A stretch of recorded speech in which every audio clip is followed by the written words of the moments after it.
रक्षा मंत्री जी, पिछले 10 सालों में ऐसा क्या हुआ जो यूपीए के टेन्योर के दौरान नहीं हुआ?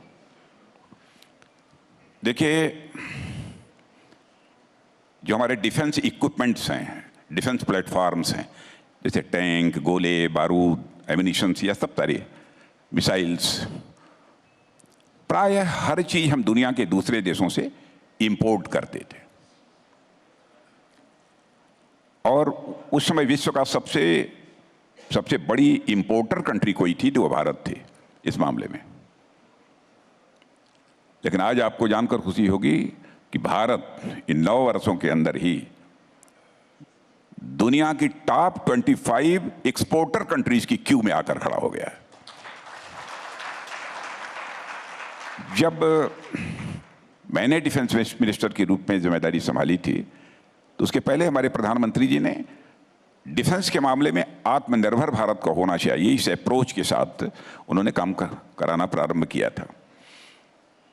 और उसका परिणाम अब दिखने लगा है। उस समय भारत जो एक्सपोर्ट करता था अप्रॉक्सीमेटली 1000 करोड़ के आसपास, एग्जैक्ट फिगर नहीं है, 900 था या 1100, अप्रॉक्सीमेटली यही अमाउंट था। आज आपको जानकर खुशी होगी कि हम 20,000 करोड़ से ज्यादा का एक्सपोर्ट कर चुके हैं। और मैं आपको यकीन दिलाता हूं कि वह दिन दूर नहीं है कि जल्दी ही 50,000 करोड़ तक का हम एक्सपोर्ट करेंगे। अभी आपने जिक्र किया सर्जिकल स्ट्राइक्स का। कांग्रेस का यह आरोप है बार बार कि सर्जिकल स्ट्राइक उनके जमाने में भी होती थी, लेकिन वो प्रचार नहीं करते थे, यहां पर प्रचार ज्यादा होता है।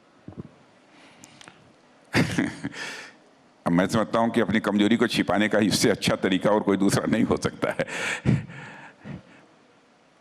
भाई, यदि कोई भी कंट्री किसी दूसरी कंट्री के ऊपर कोई अटैक करे, कुछ भी छोटी मोटी भी हरकत करती है, सारी दुनिया को मालूम हो जाता है। और भारत इतना बड़ा काम कर रहा है, सर्जिकल स्ट्राइक और एयर स्ट्राइक कर रहा है, तो दुनिया को क्यों नहीं मालूम होगा? और पाकिस्तान स्वयं यह कह रहा है कि भारत हमारे ऊपर जुल्म ढा रहा है, उसके बाद भी उनको सर्टिफिकेट चाहिए। मैं समझता हूं कि स्वस्थ लोकतांत्रिक व्यवस्था में इस तरीके से सेना के शौर्य और पराक्रम पर सवालिया निशान नहीं खड़े किए जाने चाहिए।